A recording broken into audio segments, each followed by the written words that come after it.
Episode 196, Uji Coba Mobil Baru. 1 minggu berlalu, hari ini mobil milik Ivana dan Boy akan datang dari Jerman. Fajri sudah sangat tidak sabar melihat bagaimana reaksi Boy nanti, karena malam ini acara pertunangannya juga akan dilaksanakan.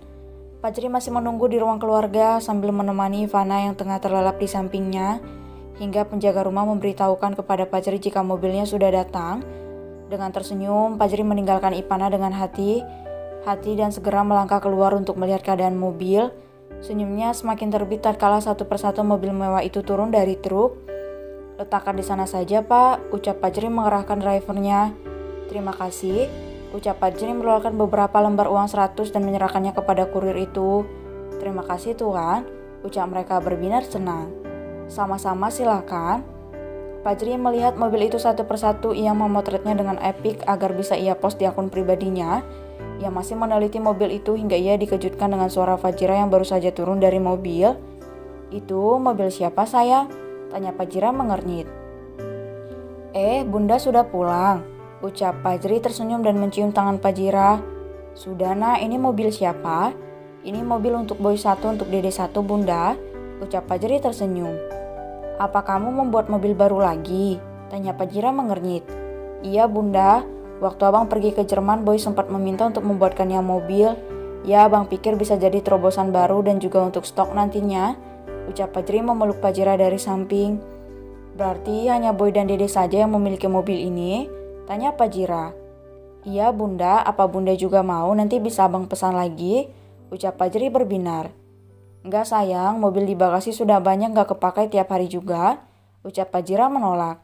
Iya, Bunda. Nanti malam Boy akan bertunangan, apa ayah dan Bunda ikut?" tanya Fajri.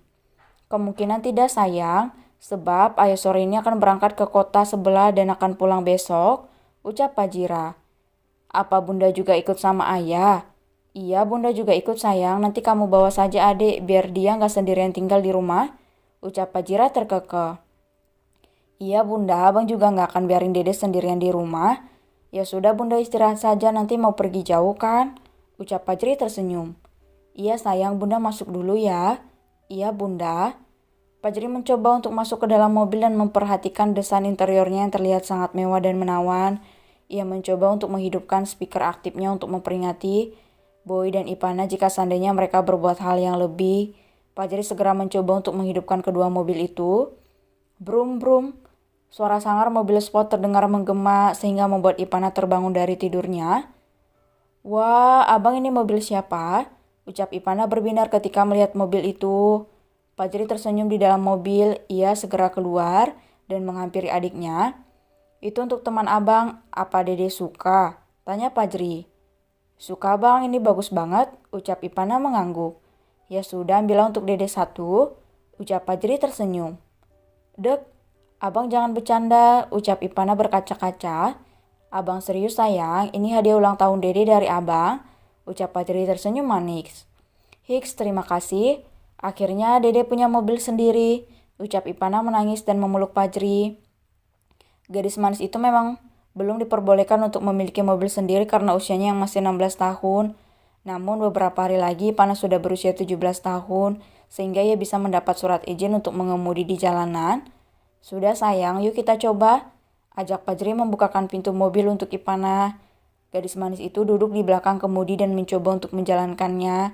Ia memang sudah pandai mengendarai mobil sejak 1 tahun yang lalu, karena postur tubuhnya yang tinggi dan tegap, sehingga ia dengan mudah mengendarai mobil dengan mudah. Ivana segera mengeluarkan mobil itu dari halaman dan mencoba untuk mengemudikannya di jalan kompleks yang terbilang sunyi. "Bang, ini nyaman banget, beda sama mobil abang," ucap Ivana berbinar.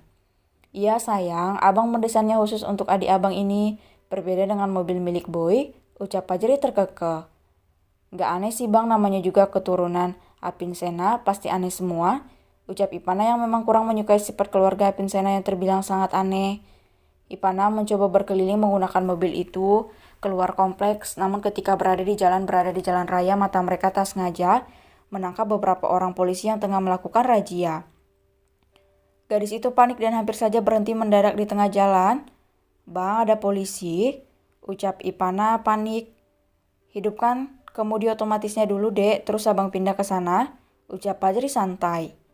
Ipana menekan tombol kemudi otomatisnya dan bertukar tempat dengan Fajri. Beruntung ia membawa semua surat-surat mobil, namun sudah dipastikan jika mobil ini akan dirazia karena belum memiliki plat nomor. Fajri segera menepikan mobil ketika polisi mencegat dan mengarahkannya ke tepi jalan. Ipana menelan ludahnya kasar. Ia merasa bersalah jika mobil baru ini ditilang oleh polisi. Tok tok, Dede jangan keluar ya sayang, ucap Fajri tersenyum. Ia segera keluar dari mobil dan menemui polisi itu dengan sopan. Selamat siang. Tuan Fajri, ucap polisi itu terkejut. Iya pak, maaf mobil saya baru datang. Terus plat nomornya baru keluar besok, ucap Fajri kikuk sambil menggaruk tengkuknya. Banyak masyarakat yang melihat kejadian ini dan memilih untuk berhenti. Fajri bingung, satu sisi ia bisa saja terlepas dari razia polisi, namun ia akan membuat citranya rusak karena bisa lolos begitu saja. Aduh, maaf tuan saya tidak tahu, ucap polisi itu canggung. Aduh jangan gitu pak, saya juga warga negara, kalau salah saya siap dihukum, ucap Fajri tersenyum. Semua masyarakat terbelalak mendengarkan ucapan Fajri karena saat ini jarang sekali ada orang kalangan atas yang mau ditilang dan selalu mencari alasan agar bisa lolos dari hukuman polisi. Apa surat-suratnya lengkap tuan? Tanya bapak itu. Lengkap, hanya saja mobil ini baru sampai makanya langsung saya coba. Mana tahu ada kerusakan atau hal lainnya. Untuk plat nomornya baru bisa diambil besok pak, ucap Fajri menyerahkan surat-surat lengkap mobilnya. SIM-nya tolong tuan, ucap polisi itu dengan sopan. Fajri segera mengeluarkan dompetnya dan mengambil SIM. Semuanya lengkap ya tuan, jika belum mendapatkan plat nomor, lebih baik uji cobanya di jalanan kompleks saja agar tidak ditilang lagi tuan. Maaf, ucap polisi itu sungkan. Apa saya tidak ditilang? Tanya Fajri memastikan. Tidak pak, silakan, ucap polisi itu. Terima kasih banyak pak, kalau begitu saya pamit dulu. Ucap Fajri tersenyum dan menjabat tangan polisi itu. Boleh minta fotonya tuan? Tanya polisi itu hati-hati. Boleh. Bapak polisi itu segera berfoto dengan Fajri dan menjabat tangan pria tampan itu. Fajri seketika langsung diberondong oleh massa untuk meminta foto. Beruntung ia segera masuk ke dalam mobil dan terhindar dari masyarakat yang begitu banyak. Polisi membantu Fajri untuk keluar dari kerumunan karena kehadirannya telah membuat kemacetan yang cukup panjang. Mereka hanya bisa kecewa karena tidak bisa berfoto ataupun bersalaman. Fajri dan Ipana mendesah lega karena lolos dari mereka. Ipana sudah terlihat pucat dan takut ketika massa menyerbu abang kesayangannya itu. Kapok aku bawa mobil baru bang, keluh Ipana.